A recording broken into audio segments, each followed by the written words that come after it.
Good morning students. बच्चों, NCERT के solution में हम लोगों ने पिछले क्लास में 10 क्वेश्चन कर लिया था। आज हम लोग 11 to 20 क्वेश्चंस करेंगे और आप लोग कॉपी लेके क्वेश्चन पहले कर लीजिए, फिर एक बार सॉल्यूशन देखिए। ये आपके बोर्ड के लिए बहुत ही इंपॉर्टेंट है। चलिए तो हम लोग स्टार्ट करते हैं क्वेश्चन नंबर 11। क्वेश्चन नंबर 11 जो है, देखिए आपके स्क्रीन पे है और वो दिख रहा है। और क्वेश्चन क्या कह रहा है कि why do gases always tends to be less soluble in liquid when temperature is raised। Temperature बढ़ाते हैं तो गैस क्यों कम घुलता है। तो आइए जरा हम लोग देखें कि गैस को क्या करना है, वाटर में डिसॉल्व करना है ना। और जो उसका सॉल्यूशन बने, जो भी सॉल्यूशन बने, यही ना। देखिए गैस क्या है बच्चों, ज्यादा जगह कवर करेगा, है ना। वाटर थोड़ा कम और सॉल्यूशन करीब करीब वाटर के ही बराबर, ऐसा थोड़ी ज्यादा बढ़ जाएगा ऐसे। तो पहला चीज, ये एक रिवर्सिबल रिएक्शन होता है, हमें इसके बारे में पता है। मैंने रिएक्शन नहीं कहेंगे, चेंज होता है तो हमें पता है। ये गैस है, ये वाटर है, मैंने सॉल्वेंट, और ये सॉल्यूशन है। इधर का वॉल्यूम ज्यादा है तो अगर हम प्रेशर बढ़ाएं तो रिएक्शन किधर जाएगा, फॉरवर्ड। और अगर प्रेशर घटाएं तो किधर जाएगा, बैकवर्ड। ये तो पता है। लेकिन अभी हमसे ये पूछ रहा है कि टेम्परेचर जब हम बढ़ाते हैं तो रिएक्शन कम घुलता है, यानी बैकवर्ड जाता है। क्यों? तो आप जरा देखिए, इसकी एनर्जी बहुत ज्यादा होगी, गैस है, इसकी एनर्जी भी होगी और दोनों आपस में मिल जाएंगे तो एनर्जी और कम। क्यों? मॉलिक्यूल्स में काइनेटिक एनर्जी कम होगी ना। इसका मतलब इन सब की एनर्जी अगर 20 जूल है, इसकी अगर 12 जूल है, तो बाकी 8 जूल गया कहां, तो एनर्जी निकलती है। क्या होती है, निकलती है। अच्छा, अब एक्सोथर्मिक रिएक्शन है। आपको पता है दो तरह के रिएक्शन होते हैं, एंडोथर्मिक और एक्सोथर्मिक। एंडोथर्मिक में क्या होता है, एंडोथर्मिक में टेम्परेचर बढ़ाने से सॉल्युबिलिटी बढ़ती है, रिएक्शन फॉरवर्ड जाता है। और एक्सोथर्मिक में जैसे आप टेम्परेचर बढ़ाएंगे यानी एनर्जी देंगे तो रिएक्शन किधर जाएगा, बैकवर्ड। और रिएक्शन बैकवर्ड जाएगा तो वो नहीं घुलेगा, पीछे चला जाएगा। तो टेम्परेचर जैसे बढ़ाएंगे रिएक्शन बैकवर्ड जाएगा। कैसे? ली चैटेलियर प्रिंसिपल, बैकवर्ड जाएगा और इसलिए सॉल्युबिलिटी घट जाएगी।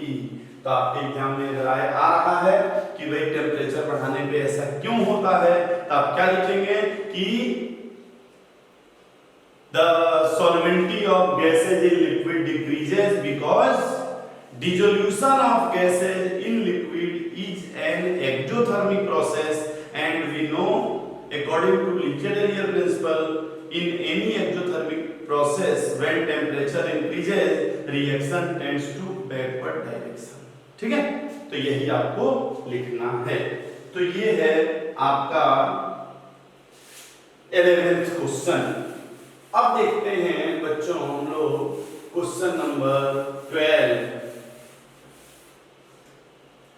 क्वेश्चन 12 क्या कह रहा है, आप देखिए आपके स्क्रीन पे थ्योरेटिकल क्वेश्चन है और वो ये कह रहा है, हेनरी लॉ आपसे कह रहा है कि हेनरी लॉ बताइए एंड उसके एप्लीकेशन बताइए। तो आपको क्या बताना है, हेनरी लॉ और उसके एप्लीकेशन। ये तो आप नोट्स से ही कर सकते हैं, फिर भी आपको मैं बता दूं। आपको याद है कि हेनरी लॉ क्या होता है, हेनरी लॉ होता है कि मोल फ्रैक्शन के डायरेक्टली प्रोपोर्शनल होता है प्रेशर। जो भी पार्शियल प्रेशर होता है तो आप ऐसे लिख सकते हैं कि partial pressure of gas in vapour phase is directly proportional to mole fraction of the gas in the solution. और उसका एक फार्मूला लिखेंगे। ये लिखने के बाद आप जानते हैं कि फार्मूला क्या होता है, ये काई है मोल फ्रैक्शन, और फिर यहां से KH काई लिखेंगे इस तरह से, तब आपको मार्क्स अच्छा मिलेगा। फिर आपको ये भी बताना होगा P क्या है, KH क्या है और X क्या है। ठीक है, अब आपसे कह रहा है कि एप्लीकेशन बताइए। हम लोग काफी एप्लीकेशन देख चुके हैं, फिर भी एक दो मैं बता दे रहा हूं, ये आप लोग नोट से लिख पाएंगे। क्या है पहला कि कोल्ड ड्रिंक्स। कोल्ड ड्रिंक्स में क्या होता है कि हम लोग माने सॉफ्ट ड्रिंक्स कोई भी हम लोग हाई प्रेशर और लो टेम्परेचर पे CO2 को डिजॉल्व करते हैं वाटर में। तो किसका एप्लीकेशन है, हेनरी लॉ का एप्लीकेशन। दूसरा क्या था, डीप सी डाइवर्स। जो डाइवर्स डीप सी अंदर जाते हैं तो वो क्या करते हैं कि ऑक्सीजन के साथ साथ हीलियम भी ले जाते हैं, और उसके पीछे भी हेनरी लॉ का ही मेन कॉन्सेप्ट था। तीसरा डीप सी फिशेस, जो नीचे मछलियां रहती हैं बहुत नीचे, तो क्यों रहती हैं, क्योंकि ऊपर प्रेशर कम रहता है, नीचे प्रेशर ज्यादा होगा। जब प्रेशर ज्यादा होगा तो मोर oxygen is soluble in water, और वो सॉल्युबल ऑक्सीजन ही तो लेती हैं, इसीलिए नीचे रहती हैं कि हमें ज्यादा ऑक्सीजन मिलेगा। ठीक है, तो ये सारी चीजें, या माउंटेन पे जो लोग रहते हैं उनके ब्लड में ऑक्सीजन की कमी हो जाती है, ये सारी चीज जो हैं बच्चों, ये सारे एप्लीकेशन उसी के हेनरी लॉ के ही हैं। तो ये क्वेश्चन तो मैं ऐसे ही छोड़ दे रहा हूं, इसलिए छोड़ दे रहा हूं कि आपको ये लिखना है, और ये आपके किताब में दिया हुआ है। किताब में मतलब कि आपके नोट्स में मैंने जो वीडियो बताया है। ठीक है, आइए 13 क्वेश्चन। तो आप देखिए आपके स्क्रीन पे है 13 question.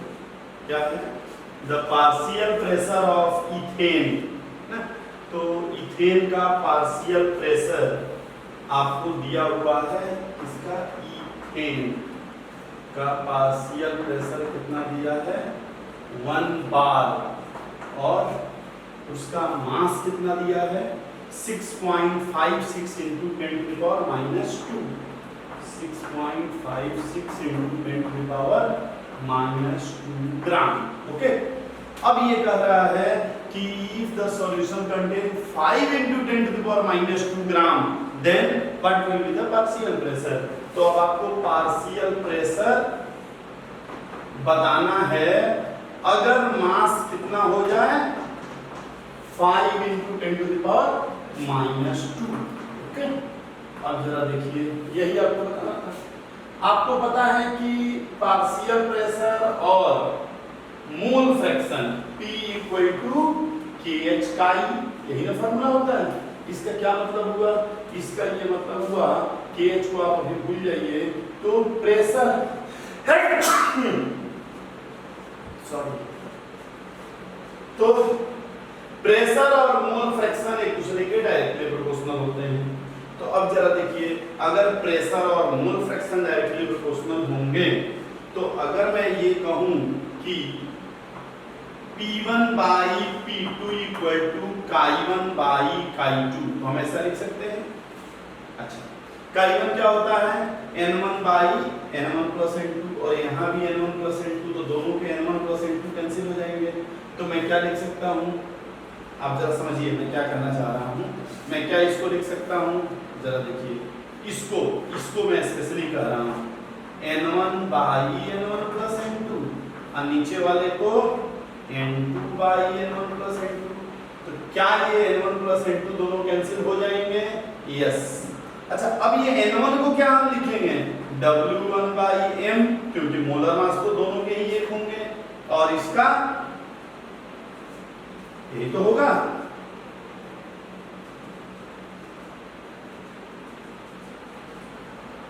W2 by molar mass, तो ये भी कैंसिल हो जाएगा। तो एक तरह से हम क्या कह सकते हैं कि प्रेशर W के डायरेक्टली प्रोपोर्शनल है। तो हम क्या लिख सकते हैं, यहाँ से लिख सकते हैं P1 by P2 equal to W1 by W2। मेरे ये कहने का मतलब है। तो आइए हम लोग इसी पे न्यूमेरिकल्स करें। आप लोग आशा है ये समझ रहे होंगे कि पार्शियल प्रेशर जो है मास के भी डायरेक्टली प्रोपोर्शनल होता है। तो हम क्या लिख सकते हैं, W1 by W2, P1 by P2।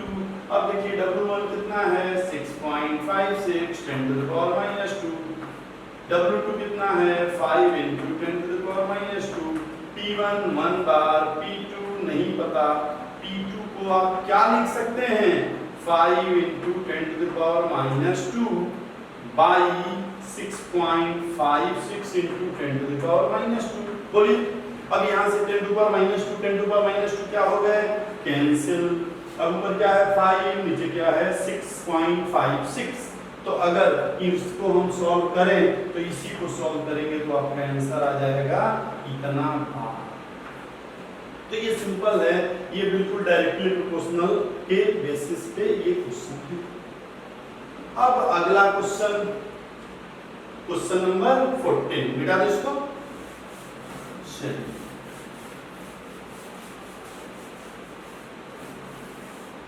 Question 14, question 14 क्या कह रहा है, कह रहा है कि what is the mean by positive and negative deviation of Raoult's law and how delta H mixing is related with, ये नहीं कह रहा है।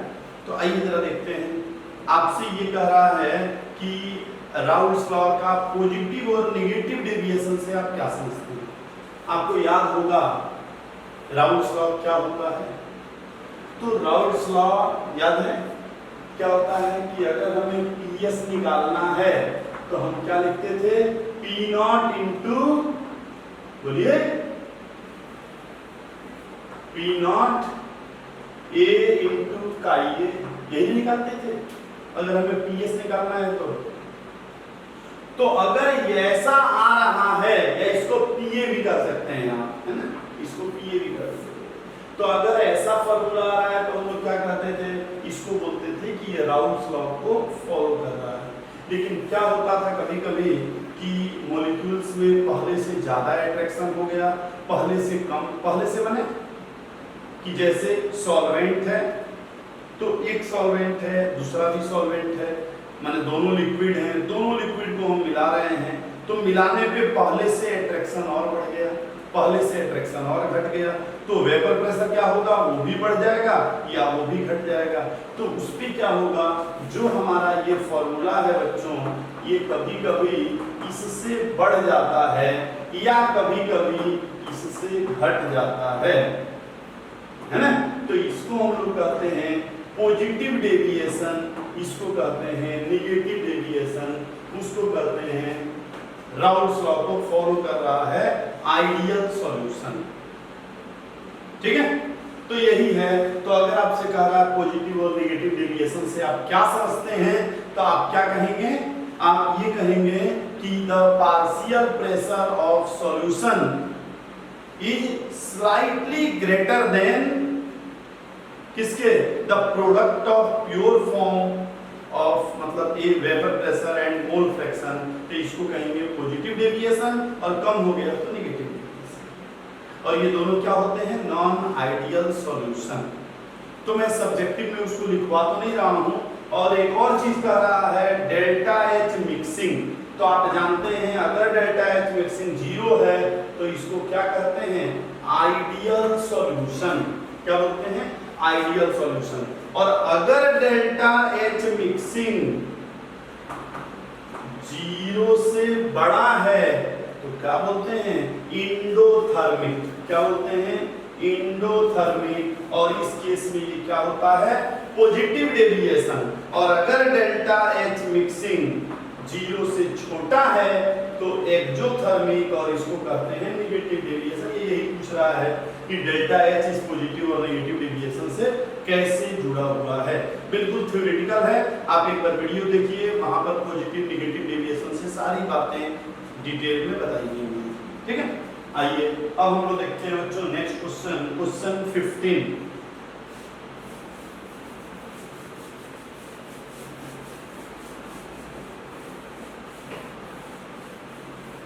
एक बार पूरा वीडियो देखने के बाद ही क्वेश्चन आप लोग करें, पूरा कोर्स पढ़ने के बाद ही तो अच्छा रहेगा। क्वेश्चन नंबर 15 देखिए क्या कह रहा है, ये एक न्यूमेरिकल्स है और कह रहा है कि an aqueous solution of 2% non volatile solute कितना है, 2 2% है नॉन वोलाटाइल, है ना। चलिए ये कह रहा है 2%।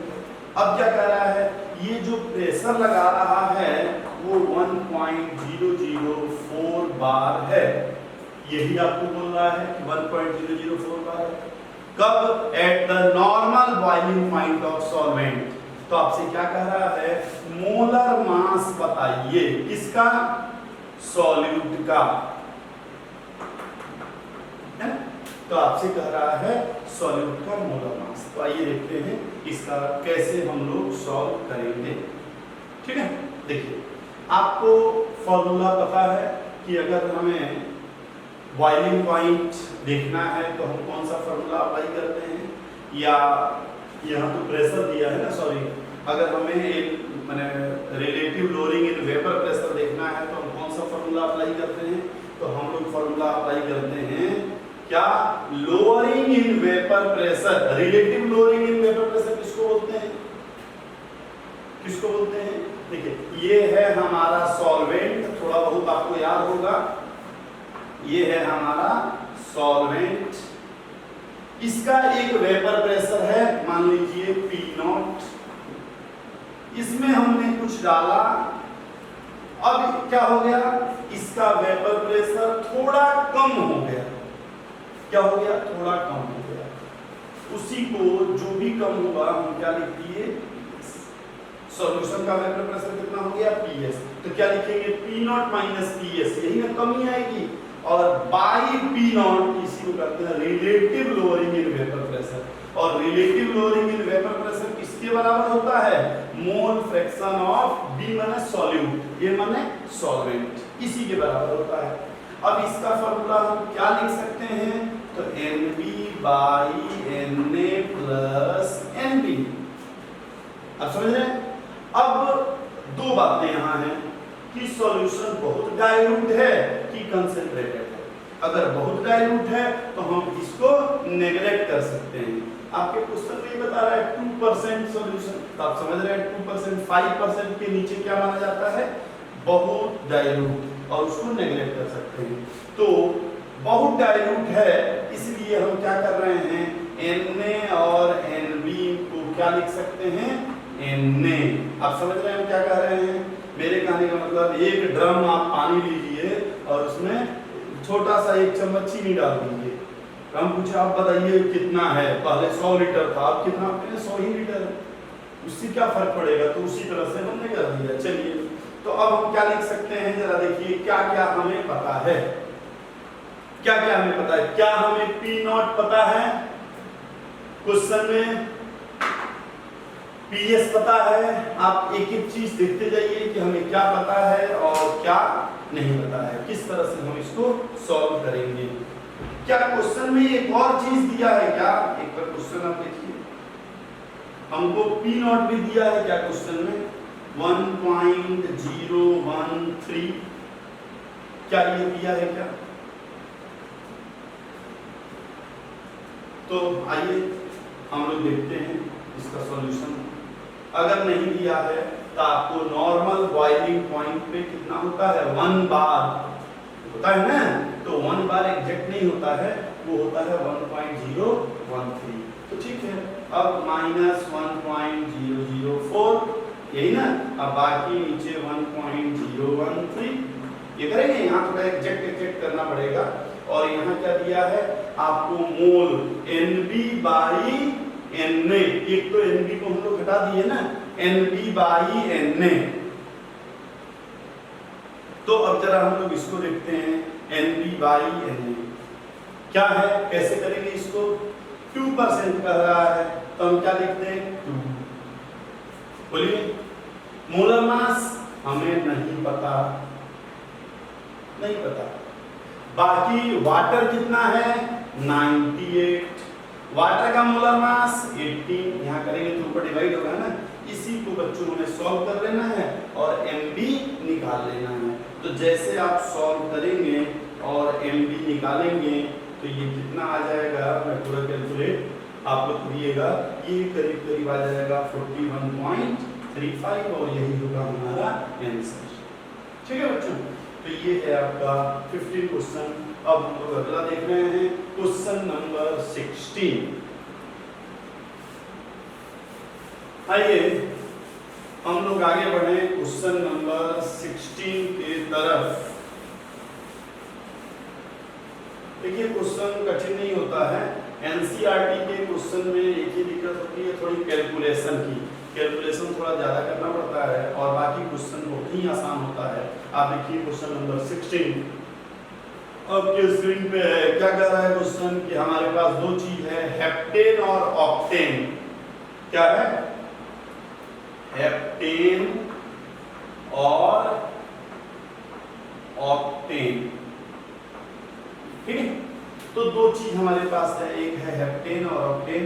कह रहा है दोनों मिलके आइडियल सॉल्यूशन बना रहे हैं। आइडियल सॉल्यूशन बनाने का क्या मतलब हुआ? आइडियल सॉल्यूशन बनाने का मतलब हुआ कि दोनों राउल्स लॉ को फॉलो करेंगे। फिर कह रहा है कि एट 373 केल्विन। 373 का मतलब क्या होता है? 100 डिग्री सेंटीग्रेड पर।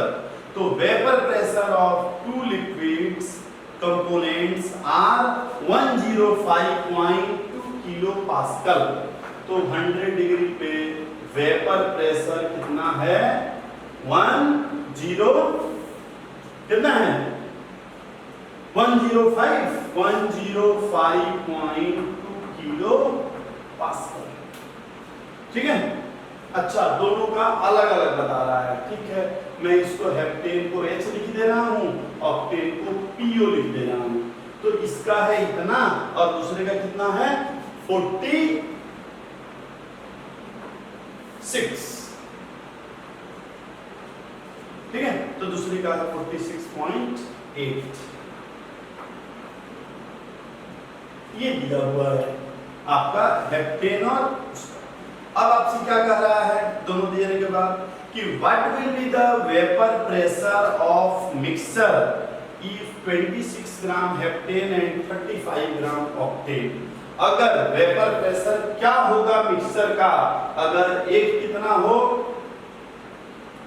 हेप्टेन और ऑक्टेन दोनों के बारे में कह रहा है। एक हो 26 ग्राम और एक हो 35 ग्राम। तो बताइए वेपर प्रेशर मिक्सचर का क्या होगा? कैसे करें बोलिए? आइए सोचते हैं हम वेपर प्रेशर कैसे निकालते हैं। वेपर प्रेशर बच्चों हम लोग निकालते हैं P नॉट का ये प्लस P नॉट B का B। यही तो फॉर्मूला होता है, P नॉट का ये प्लस P नॉट B का ये।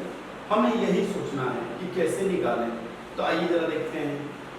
अगर हमें मोल फ्रैक्शन निकालना है तो पहले क्या आना चाहिए? मोल, तभी तो मोल फ्रैक्शन निकालेंगे। मोल कैसे निकालें? तो आइए देखते हैं जरा हम लोग। ये कितना है? हेप्टेन है 26 ग्राम। तो पहले क्या करना होगा? दोनों का मोलर मास। तो चलिए ये कार्बन का कितना होता है मास? 12 7 जा 84 और 16 100। तो इसका मोलर मास कितना हो गया? 100। ठीक है, अब इसका जरा देखते हैं तो कितना होगा?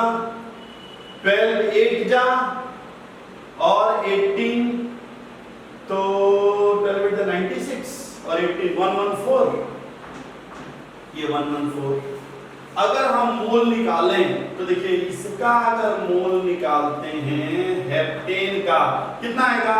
26/100 यानी 0.26।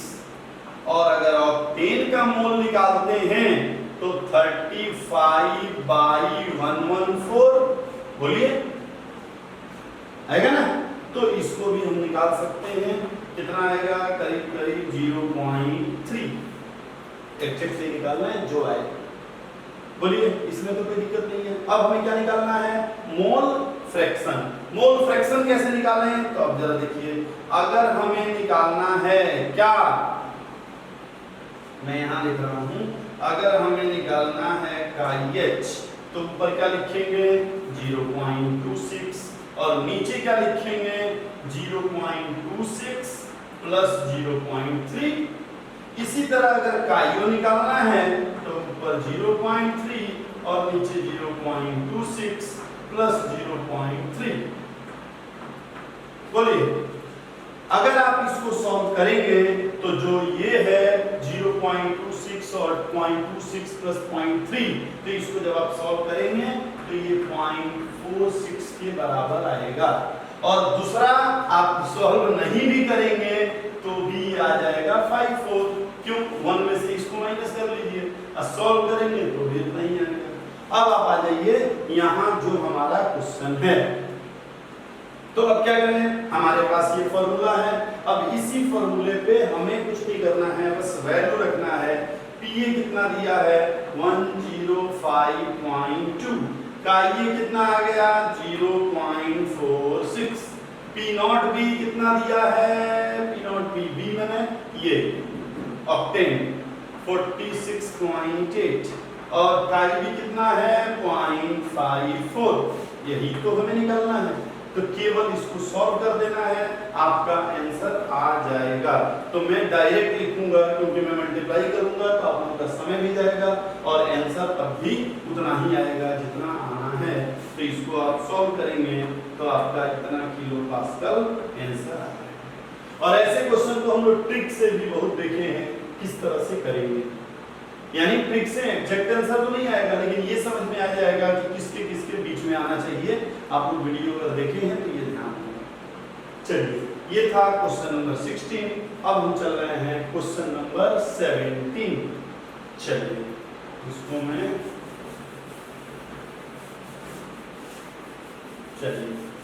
तो देखिए क्वेश्चन नंबर 17।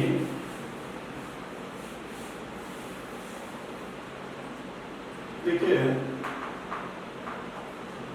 क्वेश्चन नंबर 17 क्या कह रहा है कि vapour pressure of water is, vapour pressure water का दिया हुआ है, ठीक है।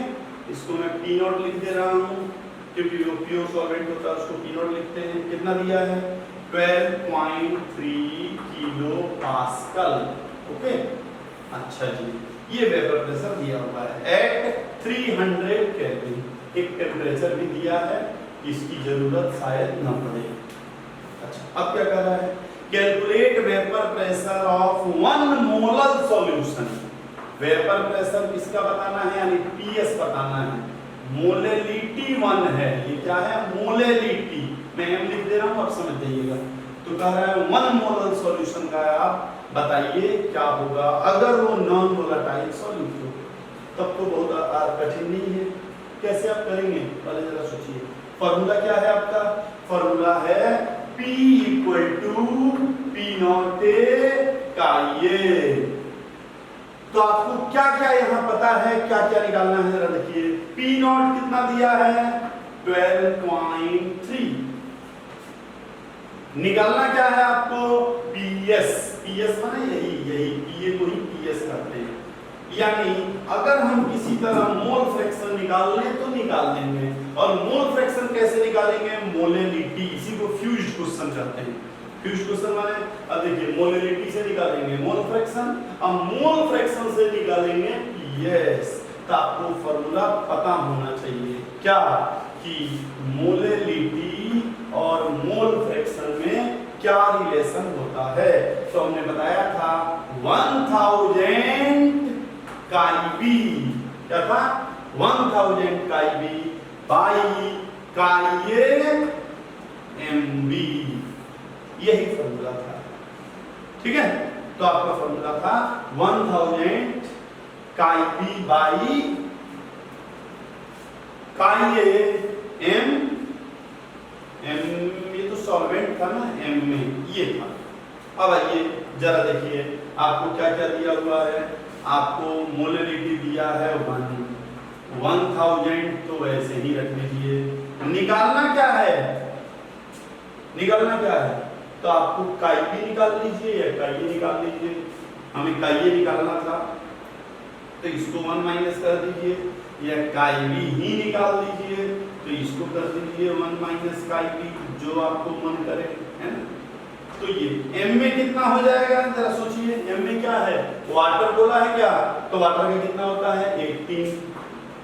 अब यहां से क्रॉस मल्टीप्लिकेशन करेंगे और क्या करेंगे आप काई भी निकालेंगे क्रॉस मल्टीप्लिकेशन करके। जब आप काई भी निकालेंगे तो ये 0.0176 आएगा। तो यहां से क्या काई नहीं निकाल सकते, 1 माइनस काई भी कर लेंगे तो आपका आ जाएगा।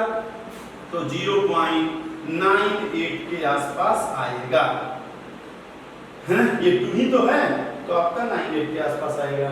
अब यहाँ यही का ये 0.98 यहाँ रख देंगे तो आपका आंसर आ जाएगा। तो आंसर कितना आएगा, करीब करीब 12 के ही बराबर होगा, थोड़ा सा कम थोड़ा ज्यादा, जो ज्यादा तो नहीं मैंने थोड़ा सा कम, तो आपका यही आंसर आ जाएगा। बहुत ही सिंपल क्वेश्चन है लेकिन फ्यूज्ड क्वेश्चन है। एक फार्मूला यहाँ आप देख रहे हैं मोलैलिटी और मोल फ्रैक्शन में जो हमने रिलेशन बताया था उस रिलेशन से निकालना है पहले ये, और फिर यहाँ से वैल्यू रख के निकालेंगे। ये था आपका क्वेश्चन नंबर 17। अब हम लोग देखने जा रहे हैं 18 क्वेश्चन।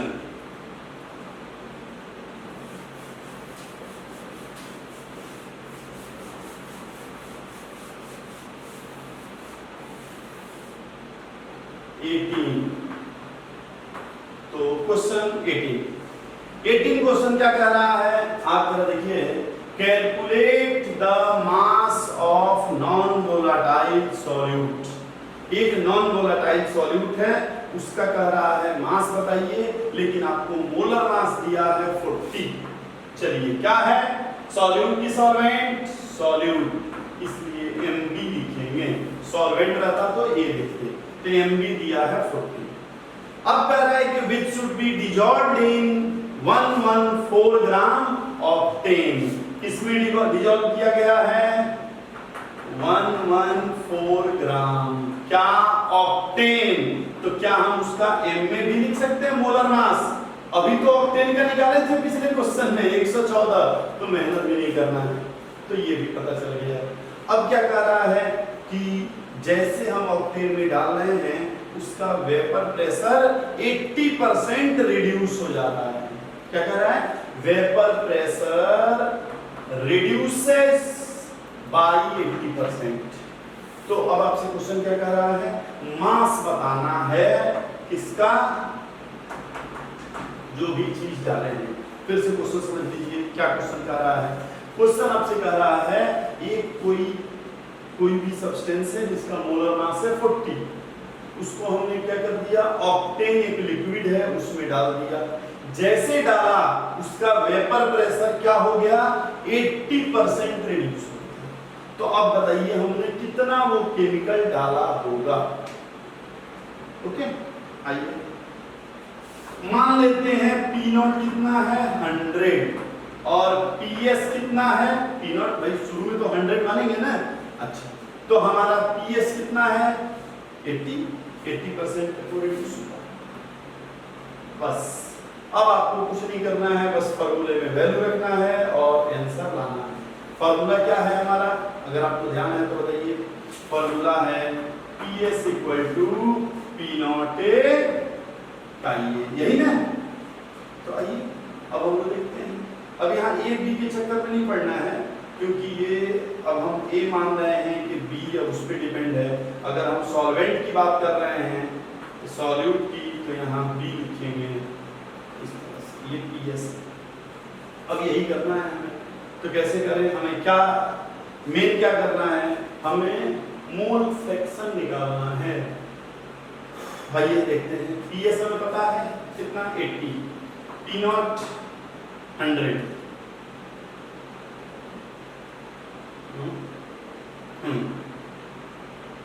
तो ये फिर A ही होगा ना, P नॉट।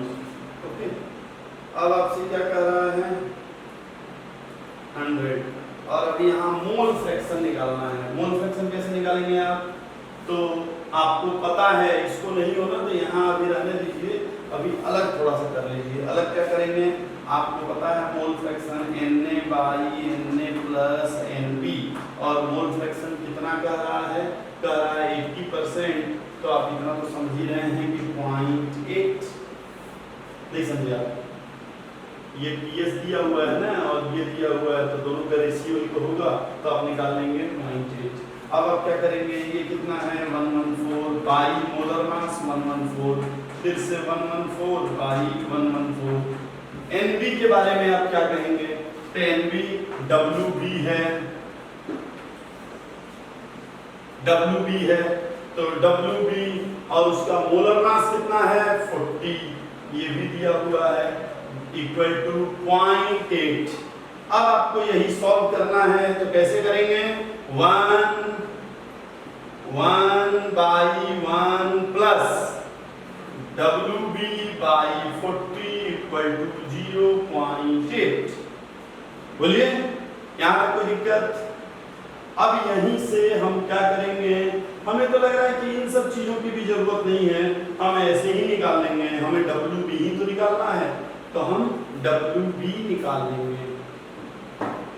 तो WB यहाँ से निकाल लीजिए, आप निकाल लेंगे, तो WB आप निकाल लेंगे और WB आ जाएगा 10 ग्राम।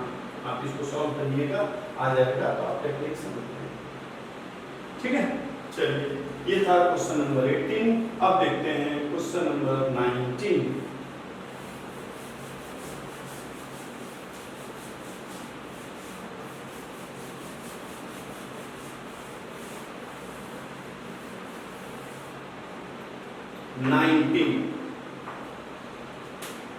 क्वेश्चन नंबर 19 क्या कह रहा है, कह रहा है कि कुछ ध्यान से देखिए, सॉल्यूशन कंटेनिंग 30 ग्राम नॉन वोलाटाइल सॉल्यूट। तो नॉन वोलाटाइल सॉल्यूट कितना है, नॉन वोलाटाइल सॉल्यूट मतलब ये WB 30 ग्राम। चलिए इसके मोलर मास के बारे में कुछ नहीं कह रहा है। अब क्या कह रहा है कि उसको 90 ग्राम वाटर, ओके, मतलब WB 90 ग्राम वाटर के बारे में एक और चीज हमें पता है क्या, Ma18। ओके, चलिए तो जब हम इसको इसमें डाल रहे हैं तो क्या हो जा रहा है, हमारा प्रेशर हो जा रहा है 2.8 किलो पास्कल। चलिए एक तो ये बात कह रहा है। अब क्या कर रहा है, उसमें हम फिर से और वाटर मिला रहे हैं, कितना 18 ग्राम।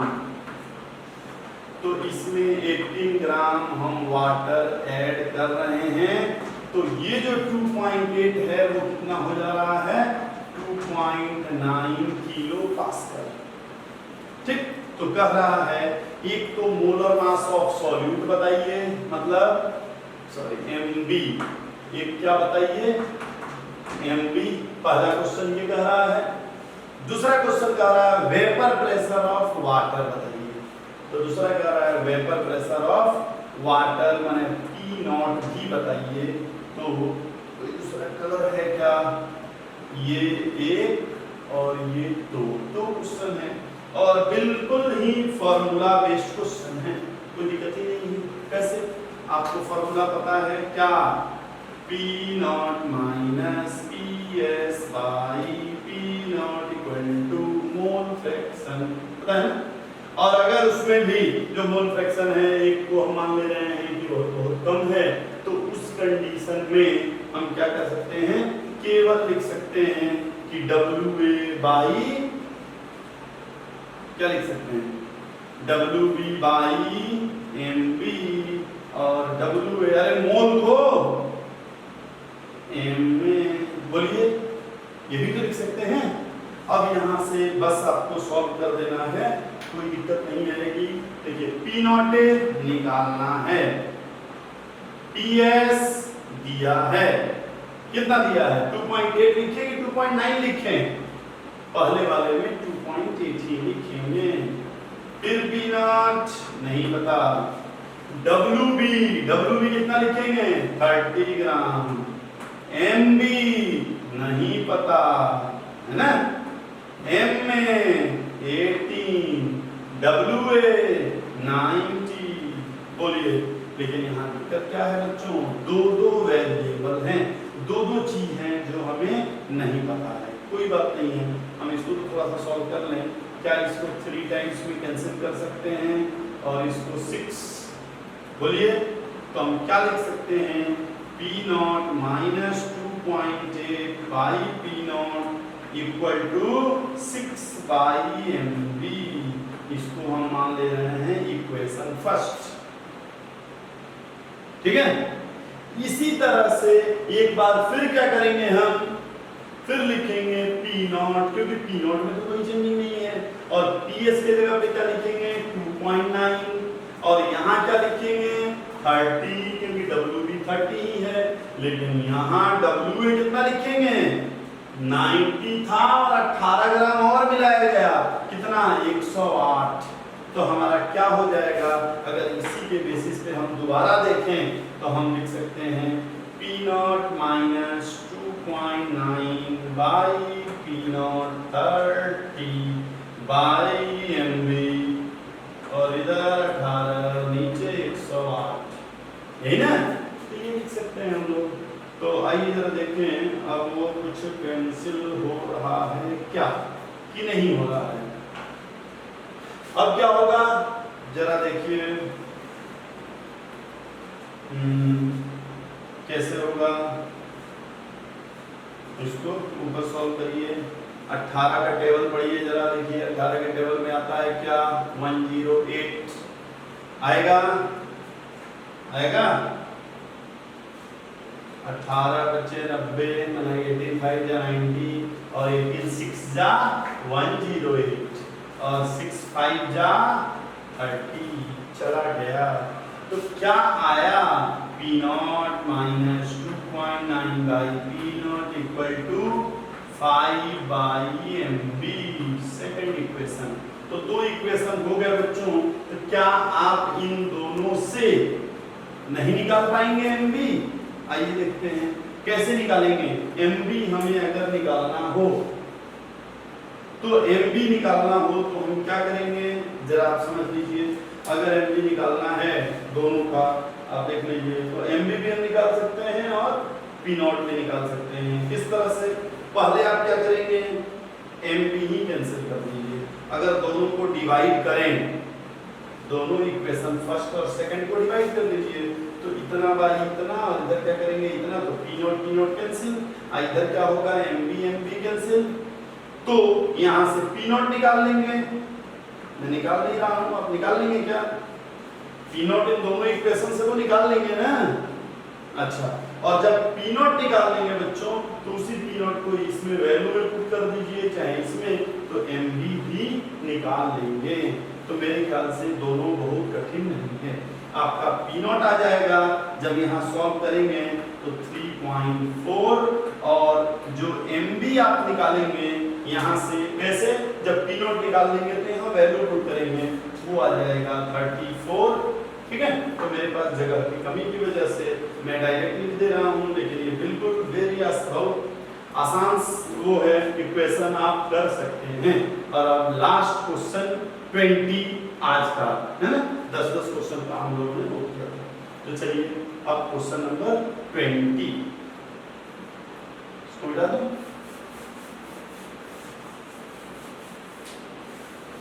क्वेश्चन नंबर 20,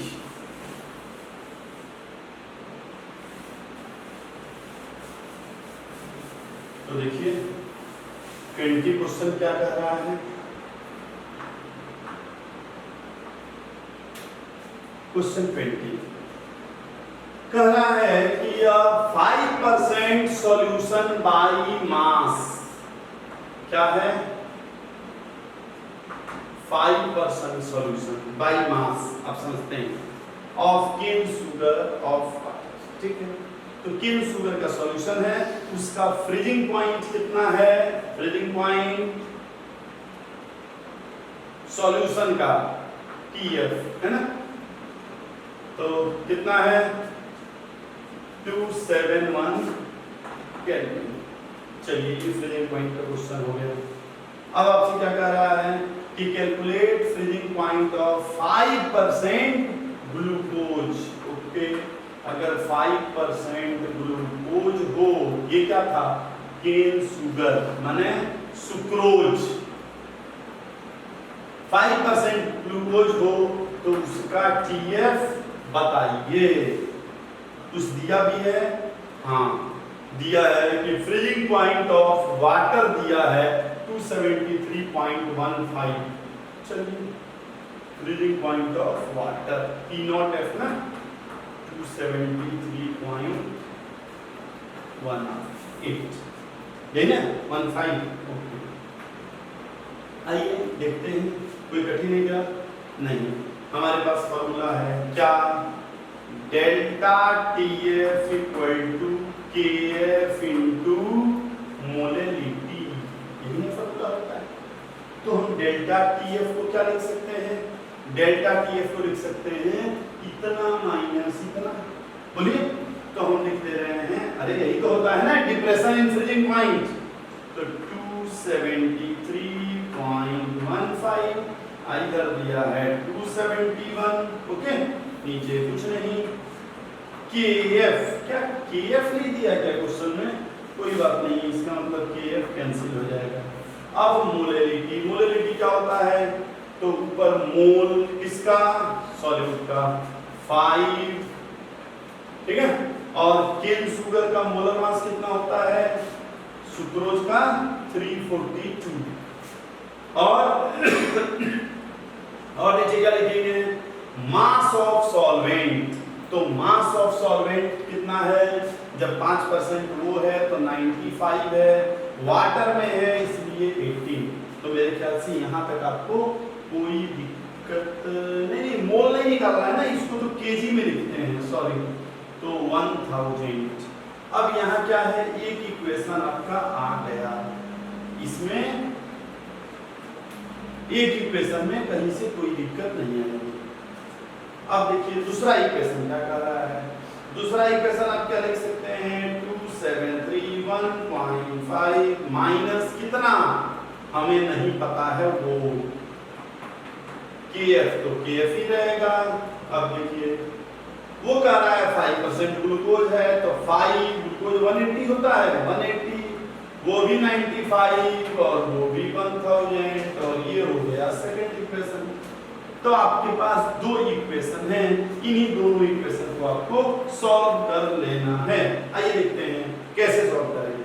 अगर हम दोनों को डिवाइड करें तो देखिए क्या होगा?